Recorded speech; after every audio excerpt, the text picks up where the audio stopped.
ويا منارة الجنوب إريتريا يا درة البحر ويا منارة الجنوب.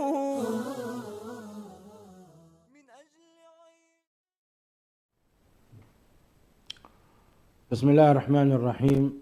الحمد لله رب العالمين، والصلاة والسلام على نبينا محمد وعلى آله وصحبه أجمعين. مشاهدي الأكارم، سلام الله عليكم ورحمته وبركاته. أهلا وسهلا ومرحبا بكم في حلقة جديدة من برنامجكم قضايا إريتريا.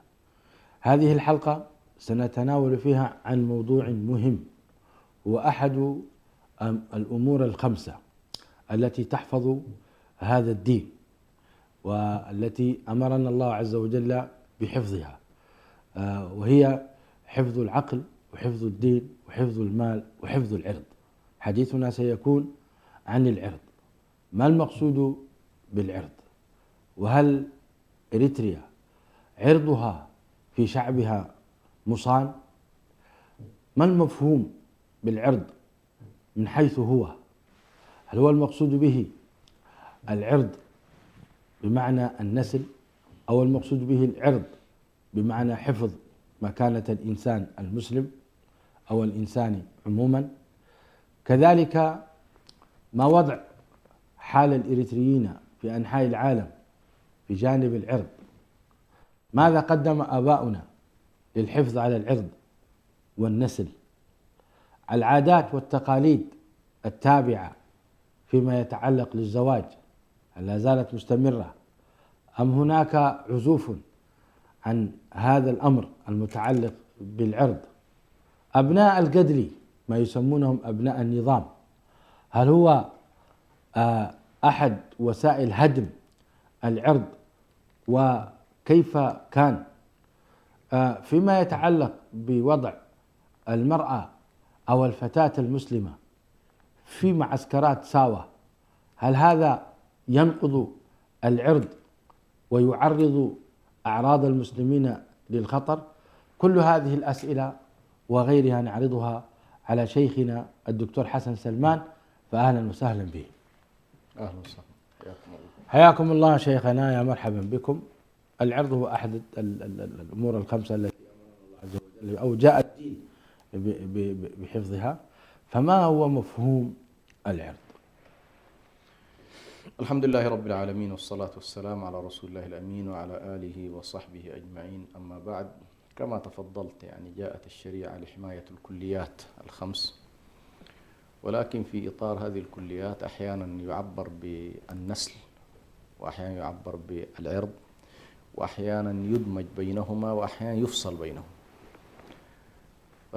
لكن موضوع العرض عموما في اللغة والشرع هو كل ما يؤدي إلى له علاقة بالسمعة والشرف وكرامة الإنسان، له علاقة بالشرف وله علاقة وبالتالي كل ما يمدح به أو يذم، كل ما يمدح به أو يذم. ويقال مثلا صان عرضه إذا حفظه وصانه، ويقال انتهك عرضه إذا كان اعتدى عليه أو تجاوز في سمعته أو في كرامته. بهذا المعنى سنجد أن العرض أوسع من مفهوم النسل الذي كان يعبر عنه بعض الأصوليين. فالنسل غالبا له علاقة بموضوع الفروج وصيانتها وحفظها، والعرض أعم من ذلك. جميل. العرض أعم من جميل. ذلك. فأنا مثلا هذا الذي جاء في بالي أثناء عرض المقدمة. نعم، أنا مثلا أسيء إليك، أشتمك، هذا اعتداء في العرض. لكن لما نوسع المفهوم ستجد أن الجانب الآخر اللي هو تجاوز الشتم والتشهير وكذا إلى انتهاك الفروج، فهذا أسوأ أنواع الانتهاك فيما يتعلق بالعروض. ولذلك جاءت الشريعة لصيانة كل ما يتعلق بالإنسان. نلاحظ أن النبي صلى الله عليه وسلم مثلا في الحديث: كل المسلم على المسلم حرام، دمه وماله وعرضه. نعم. هنا لاحظ العرض بلا شك أنه يدخل فيها الجانب حفظ الفروج. نعم. وما يتعلق بالأعراض المتعلقة بالنساء والأسر. فالنبي صلى الله عليه وسلم نص على هذا الموضوع. جاءت الشريعة بشكل عام على أن هذا الموضوع موضوع الأعراض بشكل عام وحفظ الفروج الذي هو جزء منها جاءت لتحافظ عليه وتعتبر أن انتهاك هذا الجانب من أكبر الكبائر وتترتب عليه في قضايا الحدود أكثر من حد. يعني عندنا الحد المتعلق بالقذف له علاقة بالأعراض، والحد المتعلق بالزنا له علاقة أيضا بإيه؟ بالفروج. فأنت في دائرة الحدود في حدين تقريبا له علاقة بموضوع الأعراض، ولذلك الشريعة صانتها بكل جوانبها، صانتها بكل جوانبها. نعم. طيب جميل، هذا تفصيل حقيقة رائع جدا فيما يتعلق بالعرض، أنه أشمل من النسل. نعم. خلينا نتكلم عن العرض الذي يعني هو النسل. نعم. هذا الذي يهمنا في هذه الحلقة. نعم. الشريعة جاءت بحفظ النسل، وحتى يكون هذا النسل نسلا شرعيا طاهرا عفيفا، فجاءت بالتدابير الواقية من الزنا، نعم. بالتدابير الواقية من الفاحشة. نعم.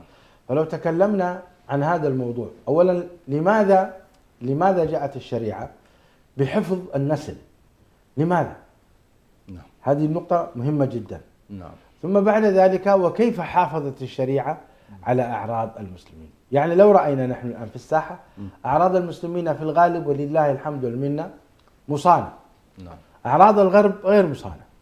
نعم. حتى بعض أبناء الغرب بل معظمهم لا يدري هل هو ابن شرعي أو هو ابن زنا، لا يعلم. وجد، نسأل الله العافية والسلامة، وجد في الحياة وماشي طبيعي هكذا ماشي يعني. لكن المسلمون لا يعرفون من آبائهم، من أجدادهم، من هذا في الغالب. بل حتى الذي يقع في فاحشة الزنا أو يكون هذا ابن زنا، تجد أن هناك الحمد لله في توجه للستر، توجه لمحاولة معالجة هذا الموضوع. نريد الآن سرد بعض النصوص والأدلة، بعضها ليس كلها، في صيانة نسل المسلمين. أحسنت. أول موضوع القرآن الكريم واهتمامه بموضوع الفواحش. ستلاحظ أن القرآن يقول ولا تقربوا الفواحش ما ظهر منها وما بطن. وهنا أقول المعنى الأوسع الفواحش الذي هو منه الزنا. نعم. الفواحش ستجد فيها فاحشة الزنا، فيها فاحشة السحاق، فيها فاحشة اللواط، فيها فاحشة العلاقات السرية التي كانت تمارس في الجاهلية، فيها جملة من العلاقات، فيها نكاح أزواج الأمهات، أزواج الآباء. هذا كله القرآن الكريم أطلق لفظ الفاحشة في 6 أو 7 مواطن، كل موطن منها يدل على إيه؟ على واحدة من أنواع الفواحش. لكن الذي نفهمه الآن فاحشة الزنا مثلا، اللي هي علاقة غير شرعية بين رجل وامرأة.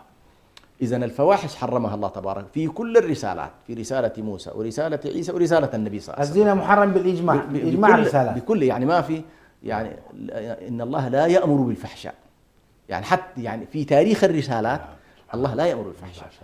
فما يمكن أن يقول واحد والله في تاريخ من التواريخ كان في، لا، ما في فاحشة أمر الله بها. يا سلام. الله لا يأمر بالفحشاء. طيب، هنا نلاحظ بأن شريعة النبي صلى الله عليه وسلم باعتبارها الشريعة الخاتمة جاءت بتحريم كل أشكال الفواحش ما ظهر منها وما بطن، ما تعرفه الناس في العلن أو ما كان يمارس في الخفاء، كل ذلك ما دام أنه له علاقة بالفروج فهو محرم. طيب، هنا تأتي قضية لماذا حرم الله، يعني موضوع الآيات طبعا عندك ولا تقربوا الزنا إنه كان فاحشة وساء سبيلا، وآيات وقضى ربك ألا تعبدوا إلا إياه فيها قضية الفواحش وهي أيضا من الوصايا. وكذلك عندك الآيات اللي هي آيات الأعراف، قل إنما حرم ربي الفواحش ما ظهر منها وما بطن. نعم، هذه في الأنعام، في الأعراف، ليس في الأعراف. وأن تقولوا على الله ما لا تعلمون، مختوم.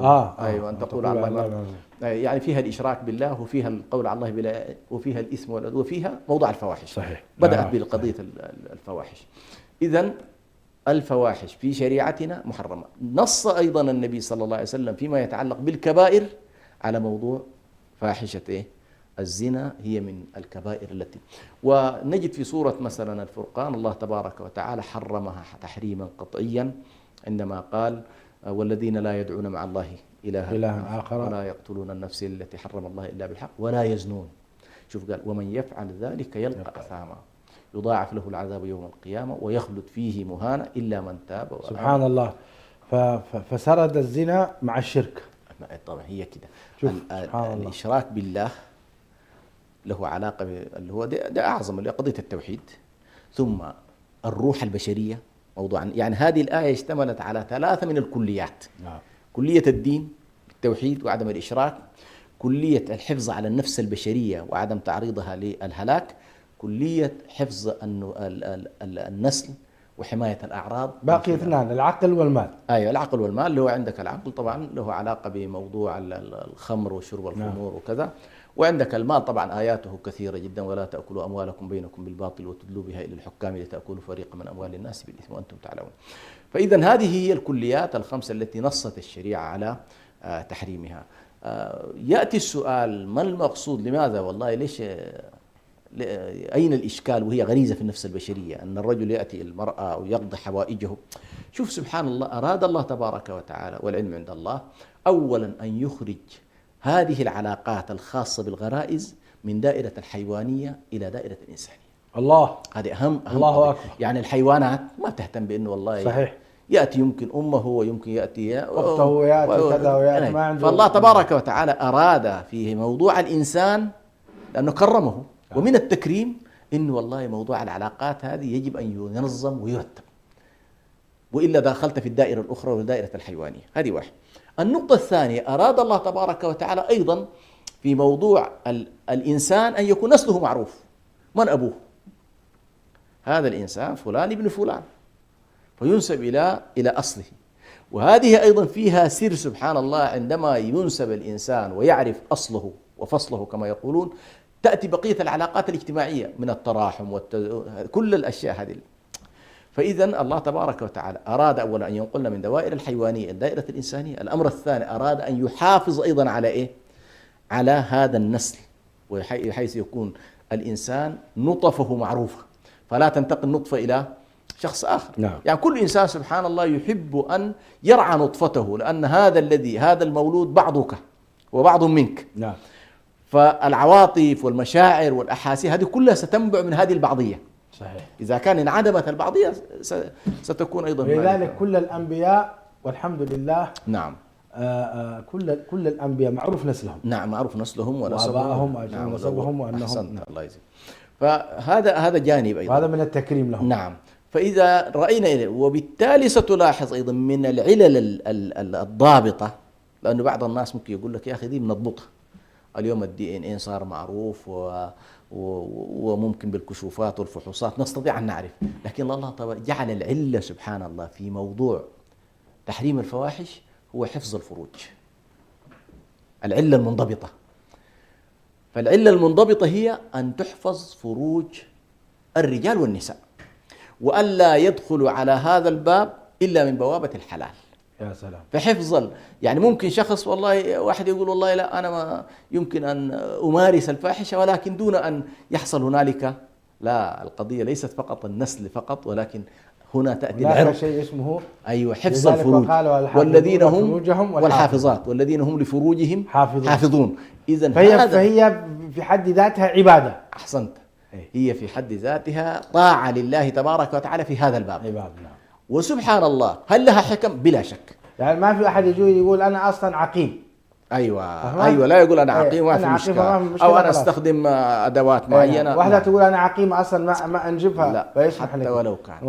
لا العفة وأن لا تكون هذه المرأة سلعة في هذا الباب، هذه مسألة مهمة جدا. ولذلك سبحان الله أكبر انتهاك ربما حصل للبشرية في أوقات مبكرة هو تحويل المرأة أو العلاقات بين المرأة والرجل إلى سلعة، ودخول الناس في تجارة هذا الباب في وقت مبكر، اللي هو أن تكون الفواحش شكل من أشكال التجارة ويتم التعامل. وإلى اليوم للأسف الشديد الناس طبعا هذا الباب يعني داخل فيه بطوله وعرضه. فهنالك حكمة لله تبارك وتعالى في تحريم الفواحش، وفي حفظ النسل، وفي حفظ الفروج. هذه كلها من الأشياء إن شاء الله التي طيب رعاة تحدثت الشريعة. عن ما يتعلق بإثبات النسب وحمايته. نعم.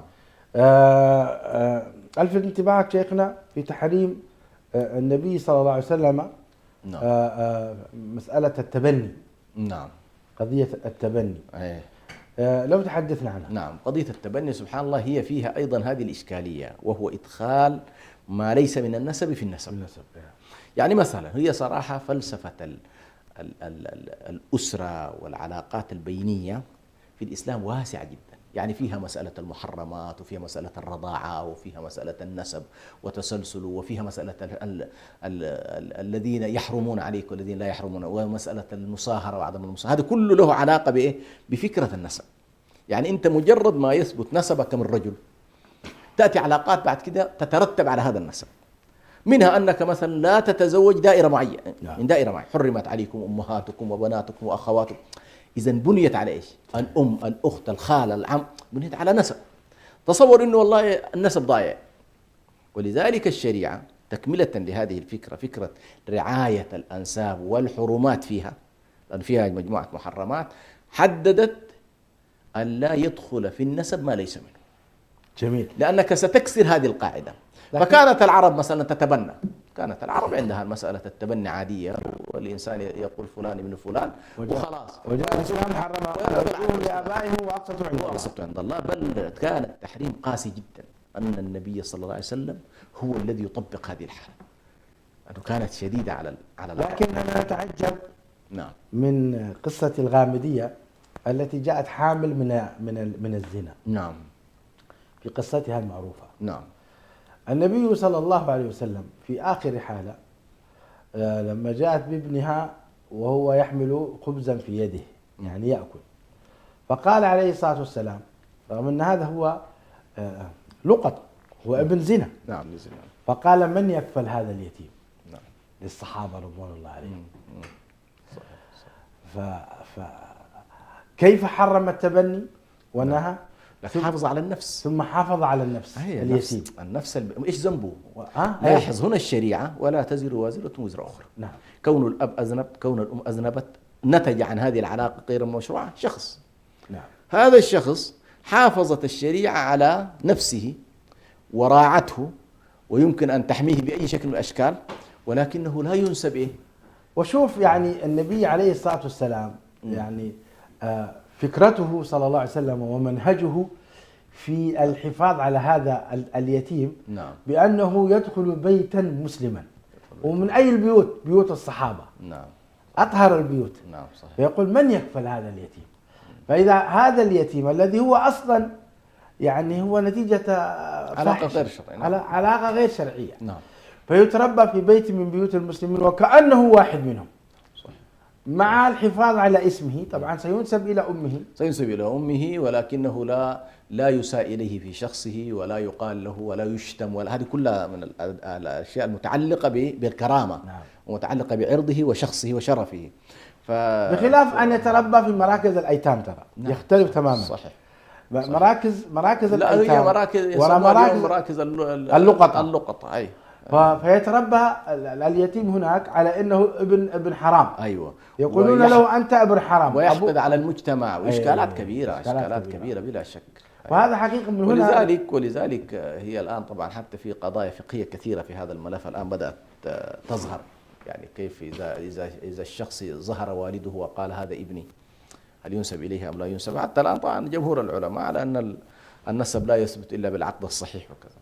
لكن هنالك آراء جديدة الآن، أو آراء حتى قديمة، مثل الإمام بدأ التقوى، يعني بدأ التقوى ووجد التبني، مثل رأي ابن القيم مثلا في إنه إذا الأب قال هذا ابني ينسب إليه، حتى لا نترك المساحات يعني تنتشر في المجتمع عدم وجود الأب. تنظيم عدة المرأة. نعم. لماذا الإسلام نظم عدة المرأة؟ هذه واحدة أيضا من الوسائل التي تحمى بها مسألة النطف ومسألة الأرحام والتثبت. ولاحظ سبحان الله الشريعة وضعت علامات وأشياء طبيعية حتى لا نلجأ أيضا للأشياء اللي ممكن الآن بعض الناس يقول لك يا أخي نستطيع نكشف. لا، الشريعة أرادت التثبت بطريق يتفق عليها الكل. الله. اتفق عليها الكل. الله. ويكون المرأة وفي حاكمة فيها كل الأزمان. أي في كل الأزمان. أيوه. المرأة تعرف عدتها، عندها عدة وفاة وعندها عدة طلاق. نعم. إذا كانت والله عدة الطلاق وهي من ذوي الحيض عندها مدة، انتهت مدة الحيض عندها أشهر، وهكذا. نعم. لم يدخل بها مطلقا عندها أيضا طريقة في أنه ما عليها عدة. نعم. الشاهد في كل ذلك سبحان الله كانت إذا كانت حامل إذا كانت حامل وضع الحمل انتهى. فكلها تدور حول تنظيم عجيب. تدور حول فكرة إنه والله هذا الرحم كيف نتأكد من براءته والاستبراء. لكن سبحان الله في بعض الباحثين حتى واحد باحث يهودي بدأ ينظر في ليش 3 مرات، لماذا 3 مرات؟ ما ممكن زي ما تفضلت والله نثبت إنه ما في شيء بيجي الطبيب. فوجد سبحان الله المرأة يقال إذا دخل عليها رجل تظل بصمة هذا الرجل ل3 حيضات. لا إله إلا الله. تظل هذه البصمة أو ل3، فكلما حاضت قلت، وبالتالي في الدورة الثالثة الخلايا المنوية أيوة التابعة للرجل السابق تبقى 3 أشهر أو 3 حيضات، 3 حيضات، ولا تنتهي إلا بالحيضة الأخيرة. جاءت الشريعة لتستبرئ تماما من أي شكل من صفر. نعم.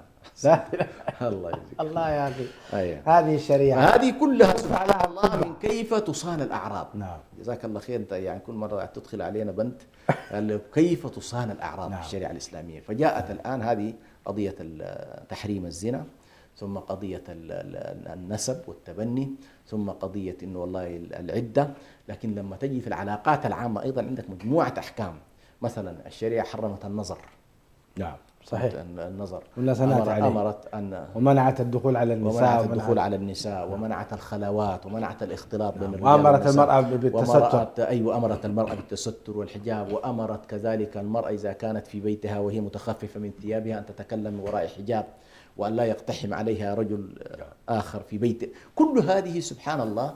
والاستئذان عند دخول البيوت، إنما الاستئذان من أجل البصر. هذه كلها رعاية لهذا البدن الذي نتكلم إنه والله هذه الأعراض يجب أن تكون مصانة، هذه الأنساب يجب أن تكون مصانة، هذه الفروج يجب أن تكون محفوظة، وهكذا. الله. نعم. الله.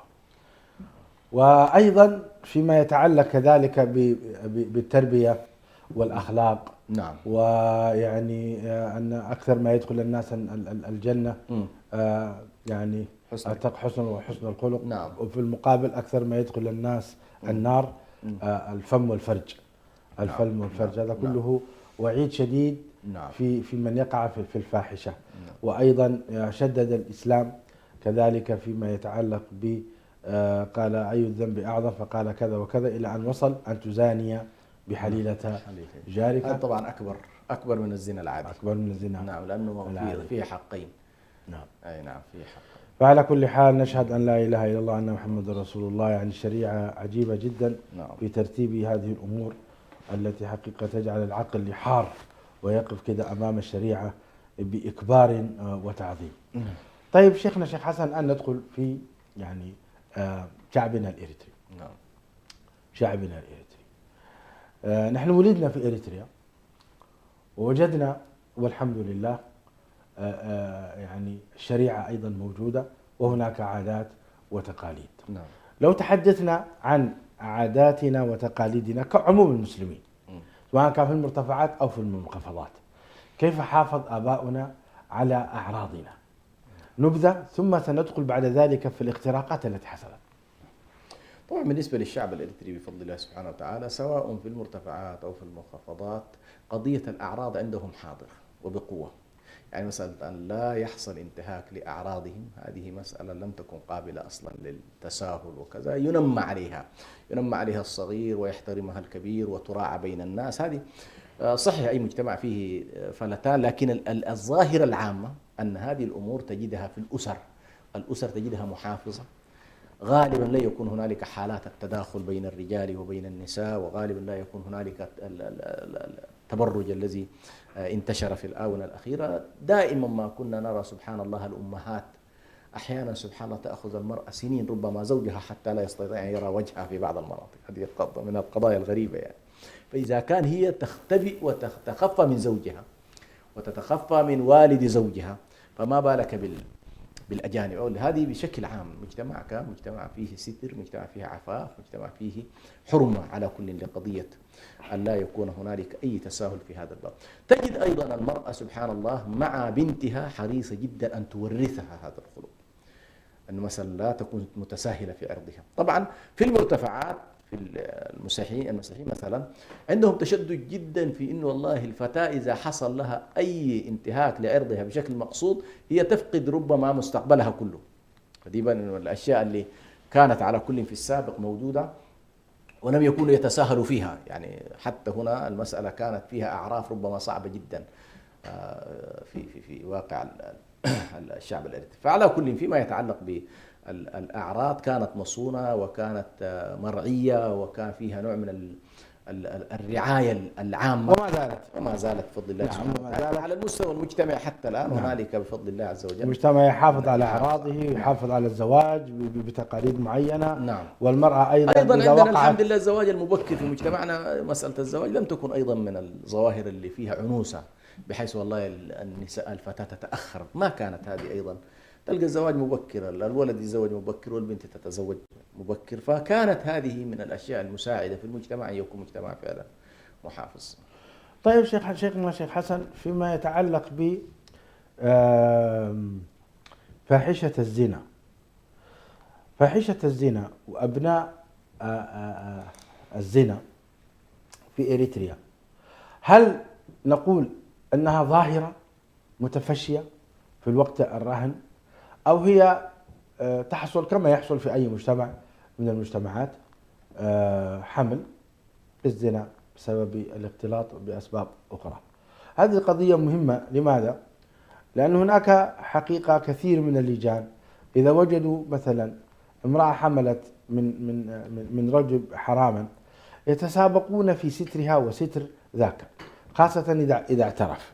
نتطرق في هذه القضية، حكم تزويج المرأة الحامل من الزنا، ما حكمه؟ هل لابد أن يستبرأ أو لا يستبرأ؟ سنأتي إليها. لكن في العموم، هل فاحشة الزنا في إريتريا ظاهرة أم هي؟ هو طبعا الوضع الآن في تقديري اختلف، وبرضه في السابق كانت ما نقدر نقول ظاهرة في عموم المدن وعموم القرى، لأن عموم المناطق كانت مناطق محافظة، خاصة المناطق الريفية لا تكاد تجد فيها مثلا نظام اللي هو السماح بهذه الفاحشة وأن تمارس وأن يؤخذ عليها ضريبة مثلا أو تكون جزء من الدخل القومي للبلاد. ما كان هذا موجود لم يكن الآن. يعني دوائر بسيطة كانت على كل في بعض المدن موجود، طبعا تجد بعض الحالات. للأسف الشديد الآن طبعا الظاهرة هذه تم التساهل معها بشكل كبير. وصحيح هو النظام حرص أنه والله يقنن المسألة وأنه والله حفاظ على الجانب الصحي لا يمارسنا هذه الفواحش من ليست لها فحوصات وكذا، لكن الحالة مسموح بها. وللأسف الشديد خاصة في المدن الكبيرة ربما انتشرت بشكل كبير، وبالتالي هنا ستأتي قضية التساهل والتسامح مع هذه الظاهرة، إن المجتمع يفقد الحساسية. يعني أنت إذا رأيت المنكر وبدأ يتكرر معك ولدرجة لا تنكره ولا يستنكره قلبك، بعد فترة ستجد أن هذا الأمر طبيعي. خطورة هذا الموضوع سينتقل إلى الأبعاد الثقافية، والمجتمع بعد كده يتساهل مع هذا النوع. مثلا بعض المدن ما كانت تعرف شيء اسمه خمرة مثلا، يأتي واحد الآن مثلا يفتح الدكان ويكون يجيب الخمور، وبعد فترة تجد الشباب مثلا في البداية يأخذونه سرا، بعد فترة يجعلوا له كراسي ويشربونه بشكل معلن. فهذه للأسف الشديد في تقديري في تحولات كبيرة جدا. هذه التحولات لا نستطيع أن نقول أنها تحولات تقاد رسميا وليس شعبيا، يعني ما في مجتمع أصلا يقبل لنفسه هذه بشكل متوافق عليه. لا يمكن، المجتمعات لا تتوافق على هذا الوضع، لأنه فيه أيضا انتهاك الكرامة الإنسانية لمن يمارس هذا النوع من وهو أن تتحول المرأة إلى سلعة تبيع جسدها. هذه واحدة من انتهاكات على كل للكرامة الإنسانية، لكن موجود للأسف الشديد في المجتمعات الآن، وصار له زي ما قلت لك جهات ترعاه وجهات تهتم به وكذا. وإن كان هم حرصوا فقط على الجانب الصحي فيه.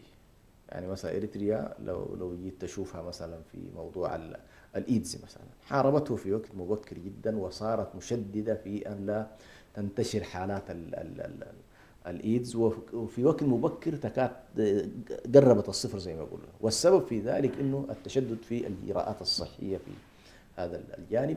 ففي هذا الاتجاه جيد يحمد، لكن الأمر في أصله محرم، وزي ما قلت المقصود منه حفظ الفروج والالتزام بطاعة الله تبارك وتعالى في اجتناب ما نهى، وهي من التقوى، تقوى الله تبارك وتعالى أن تجتنب ما نهى الله تبارك وتعالى عنه. فهي كظاهرة اليوم ظاهرة بلا شك، هي متوسعة قد تتوسع، والمجتمع إذا لم يقاوم هذه الحالات ولم يحرص على عدم الدخول إلى المناطق التي فيها الآن على الأقل محافظة وفيها التزام، ستجد نفسك بعد فترة أنك فعلا أنت أمام إشكالات كبيرة. طيب احنا نجد النظام أنه يخلط في المعسكرات ساوة حتى في الجيش بين الجنسين، الأنثى والذكر والمرأة والرجل. هل النظام يقصد بالفعل يعني انتهاك أعراض المسلمين، أو أنه لا يهتم بهذه القضية أصلا، وهو ليست عنده ذات اهتمام، بمعنى أنه هو يهمه أن المرأة تستحمل السلاح لتدافع عن الوطن، ولا يهمه هل هي أنجبت من حرام أو من حلال، هل هي لها علاقة بزملائها من الضباط ومن الجنود أو ليس عنده علاقة. لأن هذه القضية حقيقة بالنسبة لنا كمسلمين حساسة جدا. ماذا تقول؟ هو طبعا النظام مارس السلوك بتاعت دمج المرأة في وقت مبكر، وحتى برضو ما نقول النظام فقط، كانت نفس الحالة موجودة في جبهة التحرير اللي هي تجنيد الفتيات، كانت موجودة سواء في جبهة التحرير أو كانت في الجبهة الشعبية. في الجبهة الشعبية وصل العدد طبعا إلى أعداد كبيرة جدا، ربما في بعض الإحصاءات يقولون 30% من الجيش كان من الفتيات. هو لا يهتم كثيرا بقضية إنه والله العلاقات إيش شكلها، لكن يهتم كان بشيء واحد حسب ما أعرف، أنه والله يهتم بظاهرة الإكراه. يهتم بظاهرة الإكراه، إذا مورست هذه الحالة بالإكراه يحصل فيها أحيانا عقوبات صارمة. لكن تارك انت مهيئ للناس طبعا البيئه ومفتوح. يعني الاغتصاب عندهم ممنوع. الاغتصاب او ان تقول فتاه ان والله انا هذا الشخص اعتدى علي، هذا ممنوع. جميل هذا الانصاف. لا هذا كان الرأي قد يصل احيانا للاعدام، يعني كانت ممكن يصل الى اعدام الشخص اذا اغتصب امراه. اذا اغتصب لكن برضاها مفتوح. برضاها تنشا الصداقات بين الجنود، تعرف. هذه على كل كانت موجوده، وبالتالي لما جاء النظام الى بعد التحرير وفتح المعسكرات مشى بنفس الخط. لم يفكر في انه والله يا اخي الان انت انفتحت على مجتمع اوسع من مجتمعك الخاص اللي هو المناضلين، الان انت امام شعب كامل محتاج منك ان تراعي اوضاعه، وخصوصا عند الخدمه الالزاميه. بالنسبه لحالتك زمان بيجيك من هو مقتنع بوضعك، بيجيك من هو مقتنع بتيارك، بيجيك من هو مقتنع باسلوبك لكن ان تنشا سلطه ثم تجبر الناس، تجبر الجميع على التجنيد الاجباري، ثم يكون معسكر التدريب هو معسكر واحد، هنا على كل بعيدا عن انه والله أنا ما أملك الآن إحصاءات إنه والله حجم الجرائم التي تقع في هذا الاتجاه، لكن أكيد أنت عندما تضع الشباب والشابات في معسكر واحد، فبلا شك هذه أول في نفسها مخالفة، والوضع غير آمن، ولا يمكن أيضا أن يطمئن شخص بأنه يرسل بنته مثلا إلى هذه المعسكرات. لكن هنالك جانب آخر أيضا يذكر في هذا الاتجاه، وهو الجنود قد يكون أمرهم سهل. أحيانا الفتاة قد تقاوم الجندي، يعني إذا ما رضيت بالحالة ممكن لا تقبل أصلا مع أن تمارس فاحشة مع شاب معها لكن أن أحيانا توجه بعض الفتيات لخدمة الضباط، وهنا تأتي الإشكالية. أنت رتبة وضابط وكذا ويساق إليك فتيات هنا طبعا خلينا نتكلم في الظاهر بشكل عام، ليست القضية مسلمين أو غير مسلمين، ما هي في النهاية الأعراض كلها يجب أن تصان، يعني حتى غير المسلمين أيضا صحيح. يجب أن يصان، ويجب أن يكون يعني نحميها جميعا. يعني فكرة إنه والله الفتاة الإريترية يجب أن تكون في صون وفي حماية وفي شرف وفي كرامة، يجب أن تكون هذا مشروع يجب يعمل عليه الكل. وبالتالي حتى لو افترضنا أنه والله الدولة محتاجة إلى التجنيد ومحتاجة إلى كذا، يجب أن يوفر الأجواء المناسبة للفتيات بشكل بعيد عن عن هذا النوع من الإهانة لأوضاعهن في معسكرات طويلة المدى. طيب ما يسمى بفرقدلي اللي هم أبناء النظام، نعم، حدثنا عنهم كيف حصل هذا؟ طبعا يقولون هذا أبناء، يقولون هؤلاء أبناء إسياس وهم أبناء الزنا. نعم. اللائي ولدوا في الثورة. نعم. ولا يعرف لهم أب. نعم. فيقال أن آبائهم هم أو أبناء الثورة. برقدلة. نعم. برقدلة طبعا هي نشأت كظاهرة اجتماعية في الثورة. كل من تنجب بعلاقة غير شرعية ولا تتبنى ابنها فيؤخذ إلى هذه المواقع ويتربى وينشأ وترعاه الثورة، وخلاص بعد ذاك يظل هو منتسب للثورة ومنتسب للدولة بعد ذلك بطبيعة الحال. للأسف الشديد هذه الظاهرة أنا حقيقة حجمها ما عندي عنه إحصاء قدر إيش هي كانت، يعني نسبة الذين كانوا في هذا الاتجاه، لكن كانت لهم على كل معسكرات أو كان جزء من معسكرات الجبهة الشعبية في ذلك الوقت.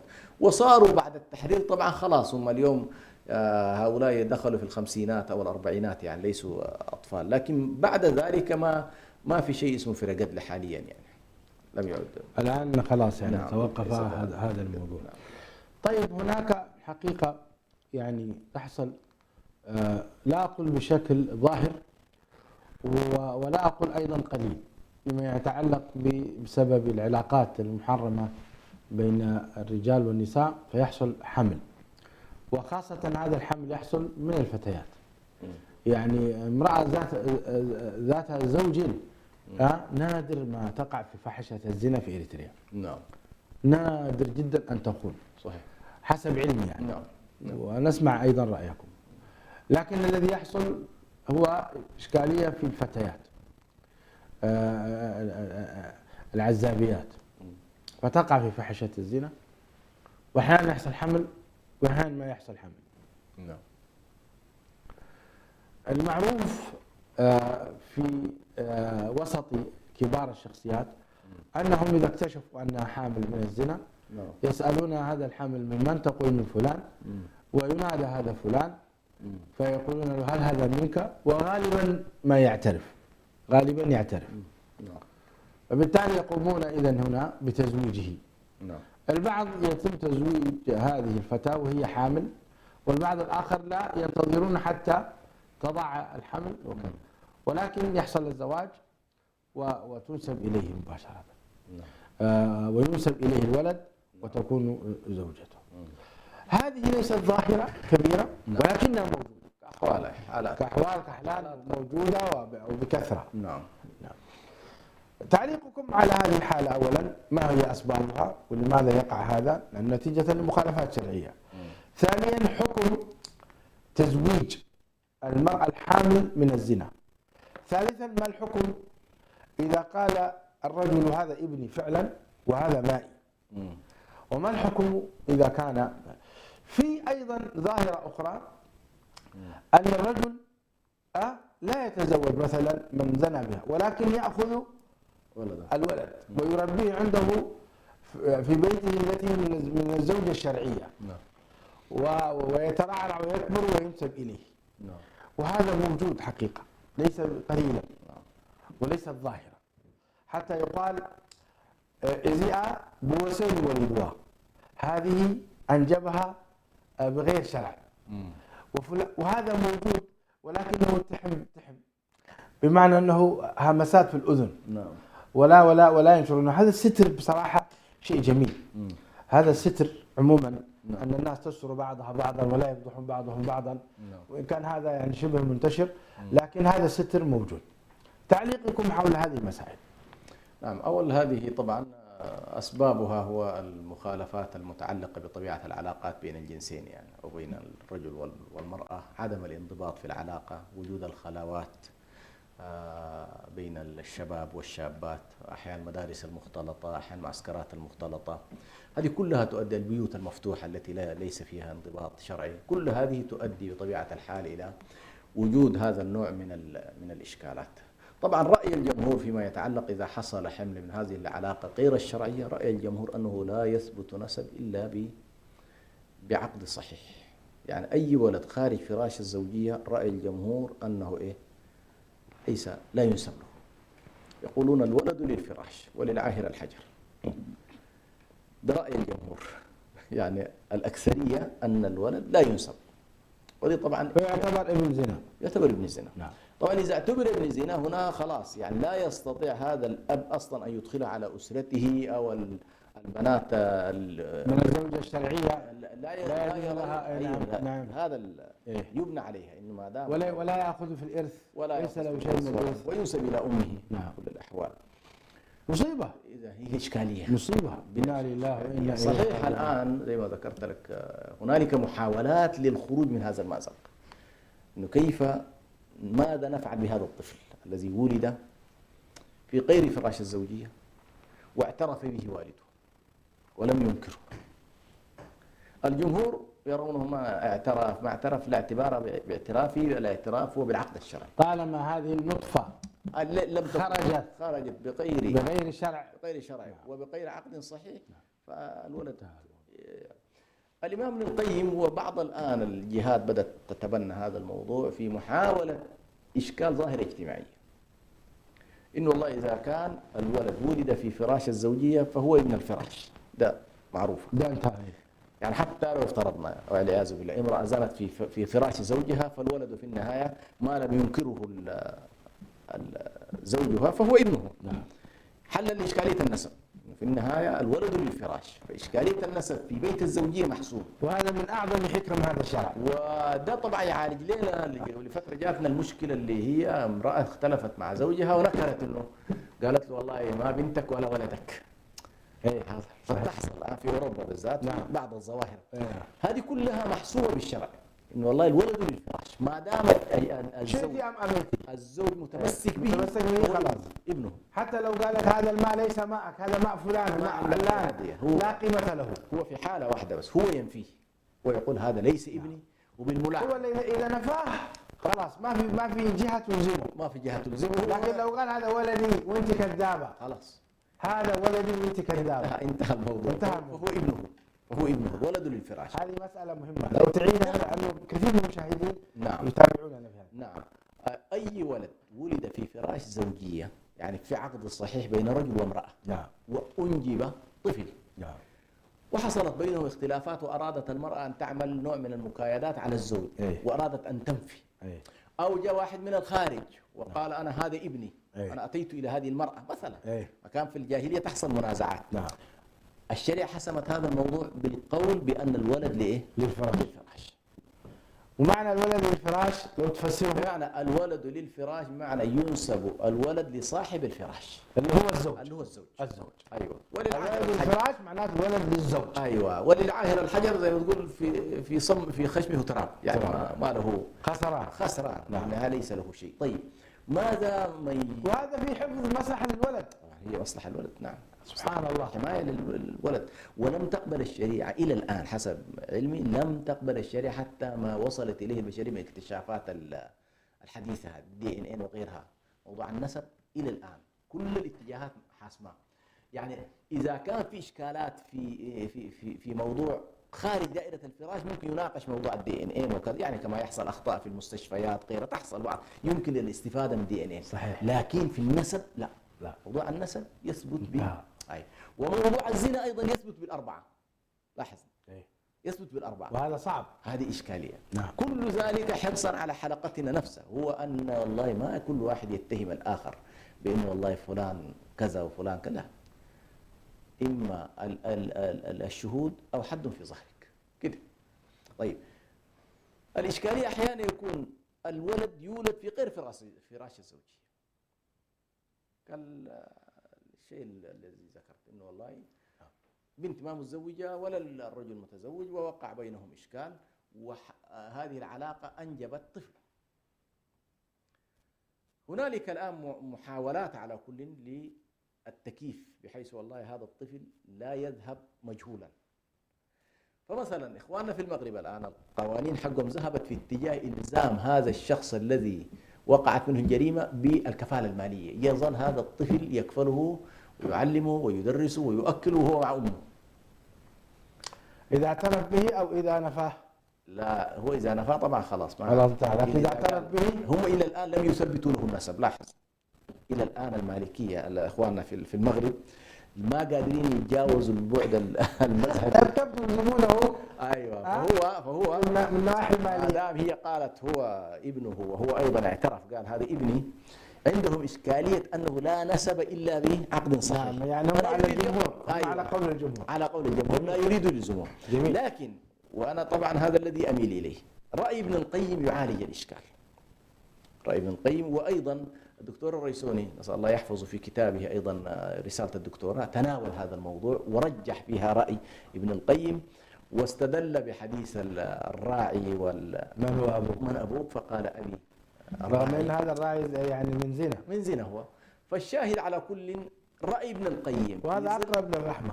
هي الراعي فيها الستر وفيها، فلو ذهبت الناس في هذا الاتجاه انه كما تفضلت يعني محاوله الزام الاب بولده وينسب اليه ويصرف عليه وكذا، ويمكن ايضا ان يكون هنالك زواج، لكن لا علم لي حقيقه في جزئيه انه هل يتم الزواج هذا في مرحله الحمل او ما بعد الحمل. هذه ما عندي عنها، نحتاج نبحثها ان شاء الله. نعم. طيب هذه مساله على كل حال هي على خلاف الجمهور زي ما هي، ولذلك هي تحتاج الى شغل. هي فيها على كل حال الاقوال. القول الاول يجوز الزواج لكن لا يطأها حتى تضع الحمل. ما شاء الله. القول الثاني لا يجوز تزويج الحامل من الزنا مطلقا حتى تضع. نعم هذا وهو قول المالكيه. انتم اي نعم. لذلك المالكيه ما قدروا يتجاوزوا الان اخواننا المغاربه. نعم. والذي تطمئن اليه نفسي هو تزويجها. نعم. لانه فيه ستر. فيه الستر. احسن. نعم. اذا كانت هي حامل. لان لو تركت وولد الجنى الستر لا يتحقق. الستر لا يتحقق. اي نعم صحيح. لكن حصل حمل وهي معترفه وذاك معترف والاسر كلها قبلت هذا. نعم. فيتم الزواج. نعم. ومع الاستغفار والتوبه. نعم. على كل حال شيخنا نريد شرح حديث وهو نختم به إن شاء الله. قال صلى الله عليه وسلم: من قتل دون ماله فهو شهيد، ومن قتل دون عرضه نعم فهو شهيد. نعم. ما معنى هذا؟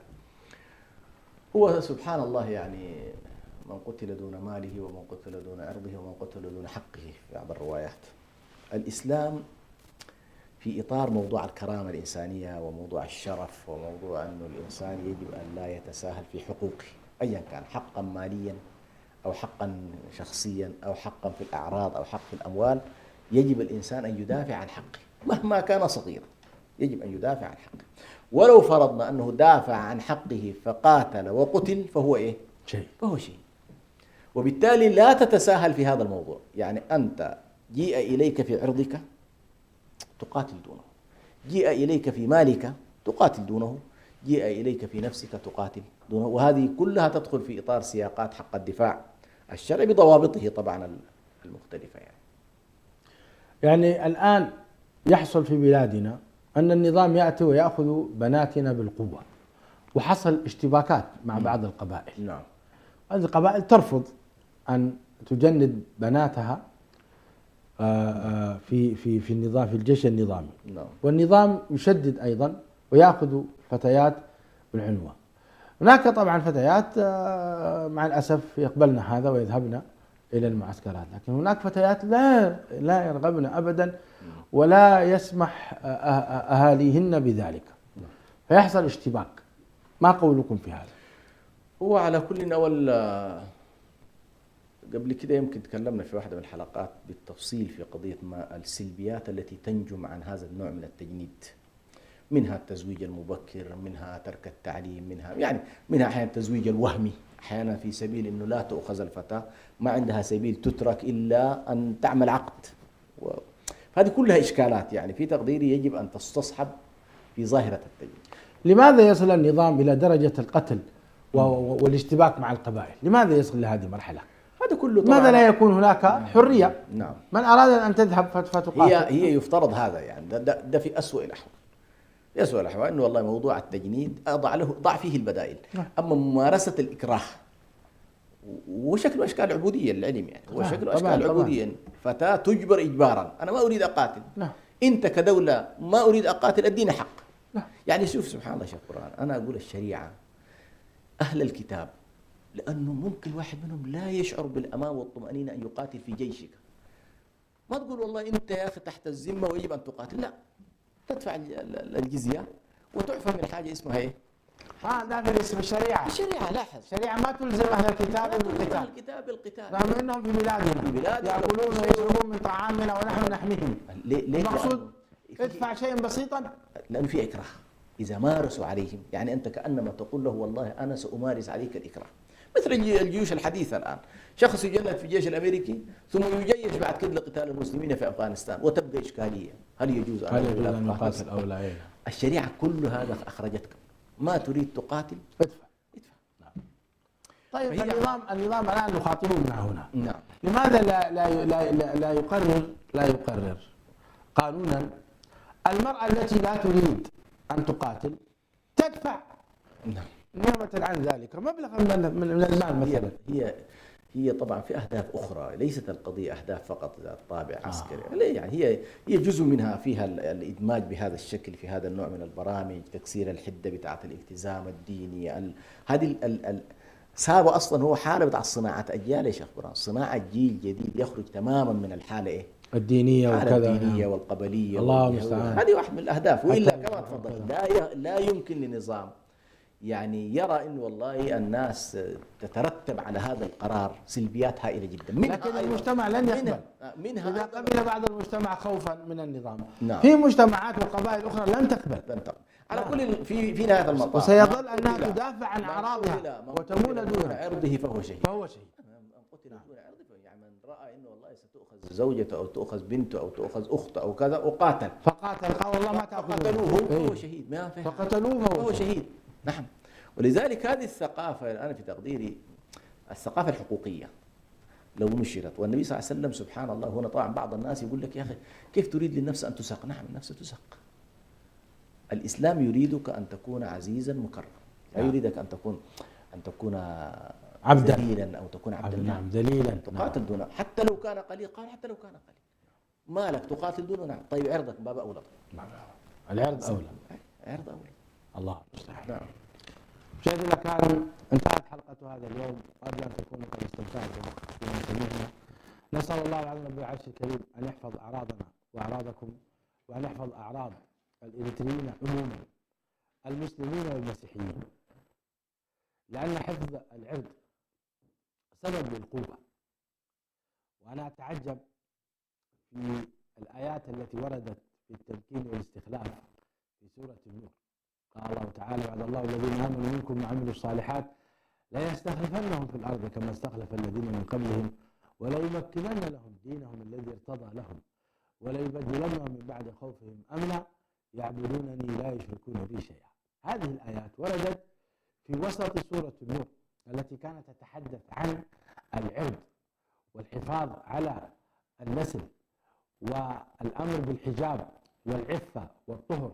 في وسط هذه السورة كانت هذه الآيات، وكأن التمكين سبحان الله والاستخلاف وانتشار السلطة والخير متعلق بحفظ العرض. فحافظوا على أعراضكم، ومن قتل دون عرضه فهو شهيد. أشكركم على حسن المتابعة، حتى ألقاكم الأسبوع القادم. أنا أخوكم برهان سعيد يحييكم، والسلام عليكم ورحمة الله وبركاته. إريتريا يا جارة البحر ويا منارة الجنوب إريتريا يا درة البحر